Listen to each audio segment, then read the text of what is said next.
Today, the producer price index report was released, coming in slightly hotter than expected, but this does act as a bit of a leading indicator for the consumer price index, which is coming out on Tuesday, December 13th. We're going to talk about all of this and more in today's video.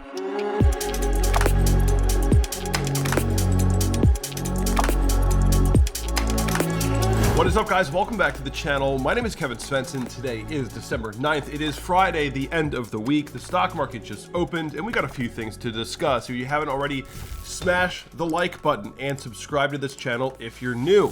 So today we got the PPI report, the producer price index, and it came in year over year at 7.4%. The expected report today was supposed to be 7.2, so it came in hotter than expected. And because of that, if you look at the S&P futures, well, this is the 5-minute chart, so a very low time frame, but we did see a bit of a drop in the S&P futures right before the market opened. If we hop over the S&P right now, we are down about 0.2%.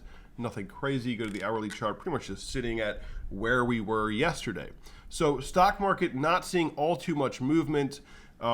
This report today was, well, I mean, it's kind of a mixed bag. We had a miss. It came in hotter than expected, but it's still trending down. If you look at the PPI chart, you can see, yes, we are actually trending down. If you look down here at 2022, we had a peak in the PPI in March at 11.7, and it since then has been going down, steady down all the way. October 8.1 and November 7.4. So we're trending down. So that is a positive sign in terms of inflation, and this is a leading indicator, right? The producer price index is a leading indicator for the consumer price index. That is more so the more important one, quote unquote. I mean, it's the one that most people look at. It's the one that's going to create the most reaction in the market. So looking at the producer price index report, the breakdown sheet, if you scroll to the bottom, what you'll notice is that the services sector was way up, generally just way up. And this is probably what contributed most to us coming in hotter than expected, was the services sector. And if you go over to goods, what we can see is gas is down 6%, lumber down 2%, diesel down 4.5%. But what we did see animal food, I guess, up 0.6, and meat, guys, meat is up plus 2.3%. And this is probably not going to be good for the CPI report, though again, it's kind of a mixed bag, and it's difficult for me to say what the CPI is going to come in at. Maybe we get a flat CPI read where there's not much of a change. I could see that being a possibility. We'll see. I could be wrong. Now we were just looking at the meat. You guys remember, up to over 2%.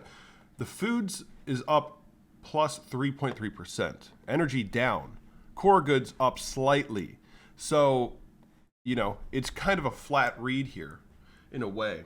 But we did miss. It came in slightly hotter than expected, again, because of services. So, the market kind of had a little bit of a negative reaction before the stock market opened. If we go to Bitcoin and we just hop into like the very low time frames here, we saw that the prices for crypto were going up over the past day or so. So yesterday, the Ethereum developers, kind of released some information saying that Ethereum will prioritize staked ETH withdrawals by as early as March of 2023. So in just a few months. And this might have caused a little bit of excitement in crypto, pushing Ethereum up and, of course, Bitcoin up. And then the reason why we dipped today was the PPI report coming in hotter than expected. All very low time frame stuff. I'm just kind of explaining why we're seeing the movement that we're seeing. What I'm most focused on right now for Bitcoin on the daily chart, if you look at Bitcoin on the daily chart, we can see that what we've had since the beginning of 2022 is a series of RSI uptrends on the daily time scale that result in breakdowns and further price action to the downside. This constantly happens. Since the beginning of the year, we would have these uptrends on the daily RSI. Once we break them, we flush, straight down, come up, break it, flush, come up, break it, flush, and it just keeps happening. I hope you're enjoying my sound effects. Yeah, so now Bitcoin is also, once again, creating this uptrend. And we'll see, of course, basically this uptrend, we could stay within this uptrend until meeting this resistance in theory.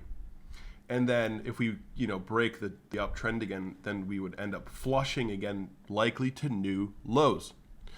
If Bitcoin ends up, popping above this resistance here and closing dailies, weeklies above, let's just say, 18,500, then that's possibly a break of the trend. Now, these are actually two trend lines. This trend line extends actually way out here. So I kind of connected these two like this, a little bit of an angle, but that is the relevant trend line right now with the most touch points that is closest to the current price action. So 18,500, it depends on how we get there, maybe 18,000. But we want to definitely keep our eye on this daily RSI uptrend line. And that's going to be the most telling indicator of whether we're going to, just climb up to this resistance and pop it or break down. Just look at that daily RSI uptrend, keep an eye on it. If we start closing below here, well, look for that flush, guys, right? So anyway, interesting PPI report, hotter than expected, but kind of neutral in a way. Positive because we're trending down. So maybe this will help the CPI report. We'll see. But that's it, guys. Hope you enjoyed this video. Smash the like button, subscribe to this channel, and also we have a 70% discount in my Patreon. Join it, get in the VIP chat, extra content. I mean, it's absolutely dirt cheap right now. It's a bear market discount. It's a holiday discount, $15 a month. You can lock in that price forever by doing it now. Hope you guys enjoyed this video. I'll see you soon.